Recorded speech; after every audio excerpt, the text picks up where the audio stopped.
Oh my God, it is winter white. ভারতীয় বংশোদ্ভূত সাবেক এমপি রুবি ধাল্লা কানাডার আগামী নির্বাচনে প্রধানমন্ত্রী হওয়ার দৌড়ে অংশ নিচ্ছেন।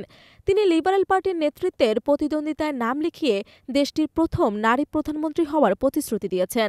এক অভিবাসী পাঞ্জাবি পরিবারের সন্তান রুবি ধাল্লা কানাডায় জন্মগ্রহণ করেন। ২০০৪ সালে তিনি প্রথমবারের মতো হাউস অব কমন্সে নির্বাচিত হন। তার রাজনীতিতে প্রবেশের আগে তিনি একটি হিন্দি সিনেমায় অভিনয় করেছিলেন। ৫০ বছর বয়সী রুবি ধাল্লা ২ দশকেরও বেশি আগে কিউ কিসলিয়ে নামক হিন্দি সিনেমায় অভিনয় করেছিলেন।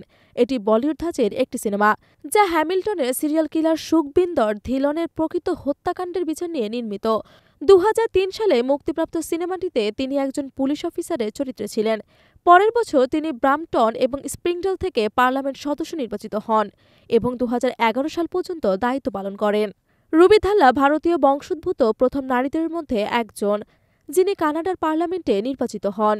২০০৬ এবং ২০০৮ সালে পুনরায় নির্বাচিত হলেও ২০১১ সালে পরাজিত হন। রাজনৈতিক জীবনের পাশাপাশি তিনি মডেল ও হোটেল ব্যবসায়ী হিসেবে কাজ করেছেন। ১৯৯৩ সালে মিস ইন্ডিয়া কানাডা প্রতিযোগিতায় রানার আপ হয়েছিলেন। সম্প্রতি সামাজিক যোগাযোগ মাধ্যমে অভিবাসন ইস্যুতে কঠোর অবস্থান নিয়ে আলোচনায় আসেন রুবি। তিনি এক্স-এ লিখেছেন, প্রধানমন্ত্রী হলে আমি অবৈধ অভিবাসীদের দেশ থেকে বের করে দেব এবং মানব পাচার কঠোরভাবে বন্ধ করব। তার এই অবস্থানের কারণে অনেকে তাকে লেডি ট্রাম্প বলে ডাকছেন। তার এই অবস্থান অভিবাসন নীতির পক্ষে বিপক্ষে নানা প্রতিক্রিয়া সৃষ্টি করেছে। এখন দেখার বিষয় তার এই কঠোর নীতি কানাডার রাজনীতিতে কতটা প্রভাব ফেলে এবং নির্বাচনে কতটা সফল হন।